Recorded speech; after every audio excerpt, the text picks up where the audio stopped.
Syed Junaid Shah additional secretary सप्ला मर्कज़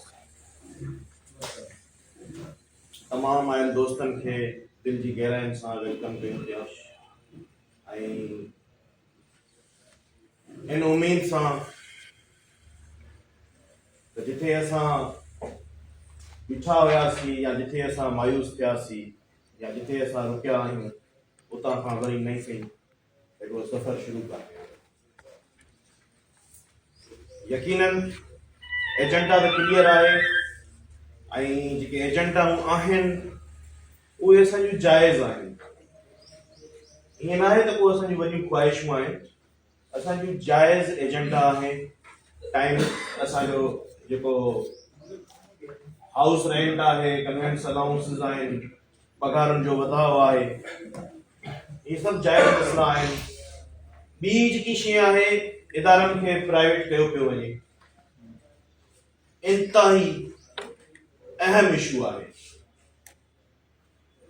थोरो मुख़्तसर ॻाल्हाईंदुसि, वधीक कोन ॻाल्हाईंदुसि, टाइम घणो थी चुको आहे। त मुंहिंजा साईं जेके दोस्त जज़्बाती थिया, यकीनन मां चवंदुसि जंहिंमें जज़्बात जो जुज़ो आहे उन में सच्चाई आहे। ईअं कोन्हे।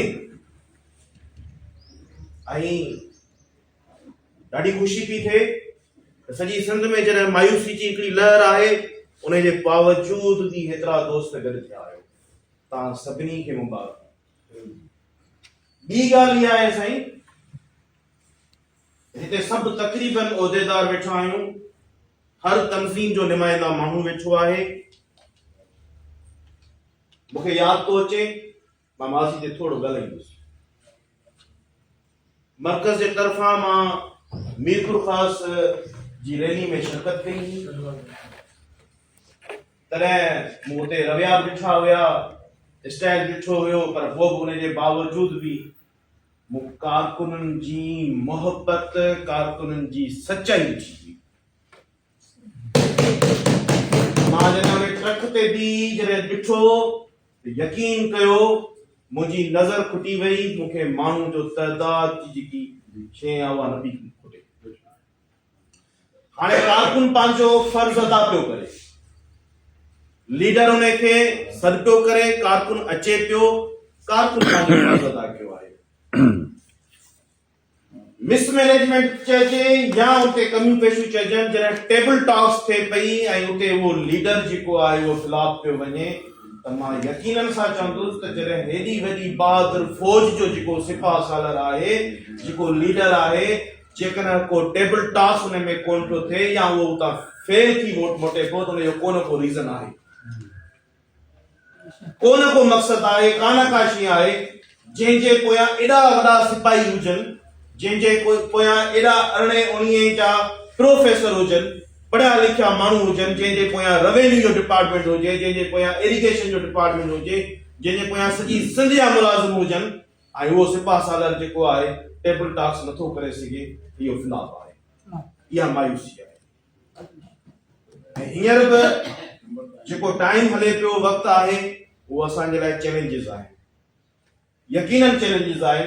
छो त माण्हू मायूस थी चुको आहे, माण्हू खे एतबार ॾियारणु हीअं ॾाढो ॾुखियो मरहलो आहे। ॿी सूरत इहा आहे त स्कूल, कॉलेज, यूनिवर्सिटियूं बंदि थियूं थियनि, माण्हुनि खे कढणु वॾो चैलेंज आहे असांजे लाइ। हा, हिकिड़ो पावर शो थियणु खपे, मुख़्तसर ॻाल्हि ते अचूं पिया उन पॉइंट ते। हिकिड़ो पावर शो बजट खां पहिरियों हिकिड़ी डेट अहिड़ी हुजणु खपे जंहिंमें सभु दोस्त हिकिड़ो एॾो वॾो पावर शो कनि ऐं उन ब्यूरोक्रेसी खे ॿुधाइनि त असां वरी बि, छो त इंसान आहे, थाबड़ंदो, किरंदो, झुकंदो, पर उथण बि सिखियो आहे।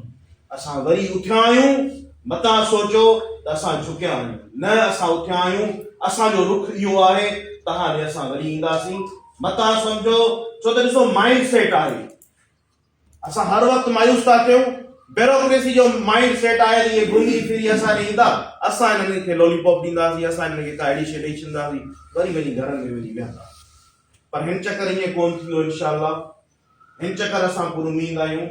धिका थाबा खाइण खां पोइ माण्हू वरी कंहिं न कंहिं सुठी मंज़िल ते वेंदो आहे त माज़ी में जेके असांजा एक्सपीरियंस आहिनि उन खां हींअर इंशाअल्लाह असां पूरो उमीद आहियूं चैलेंजिस बि आहिनि ऐं असां उन्हनि खे ॿुधाईंदासीं त असां हींअर तव्हां खां पंहिंजा हक़ इंशाअल्लाह